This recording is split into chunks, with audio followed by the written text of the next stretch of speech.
Hello বন্ধুরা, আমি তন্ময়। রিতম আজকে তাড়াতাড়ি দোকান খুলে ফেলায় দেখি এসে দুজন এসে অলরেডি ওয়েট করছে আমাদের জন্য।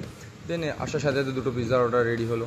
দেন একটা দাদার এই যে পার্সেল ছিল, পার্সেল আজকে ভিড় ছিল একটু, অন্যান্য দিন বৃষ্টির জন্য কাস্টমার হয় না। প্রথম একটা জোম্যাটোর অর্ডার গেল, একসাথে দুটো পিৎজা ছিল। তাকে জিজ্ঞেস করলাম একটা ক্লিপ নেবো, তাই বললো না না। সেকেন্ড আবার একটা পিৎজা সূর্য রেডি করে এই জাস্ট ওভেনে দিল, দেওয়ার পরে আস্তে আস্তে রেডি হচ্ছে। সঙ্গে আর একটা পিৎজা ছিল, এটা দেখতে পাচ্ছ, এটা যাচ্ছে স্পাইসি চিলি পিৎজা। তো এই পিৎজাটাও সূর্য ওভেনে দিল, দুটো পিৎজা একসাথে রেডি হয়। রেডি হওয়ার পরে দেখতেই পাচ্ছ, দেন একটা ডেলিভারির অর্ডার আসে। আমরা 1 কিলোমিটার মধ্যে ফ্রি ডেলিভারি করি। আমি ছাতা, বৃষ্টির মধ্যে ছাতা মাথায় দিয়ে গাড়ি স্টার্ট করে ডেলিভারি করতে বেরিয়ে যাচ্ছিলাম। দেন ডেলিভারি থেকে এসে আমি পিৎজা বক্স যখন পার্সেল করি তখন দেখি সূর্য বলছে ভাই আরও দুটো অর্ডার আছে। অর্ডার রেডি করে সূর্য ওই যে পিৎজাগুলো বের করছে।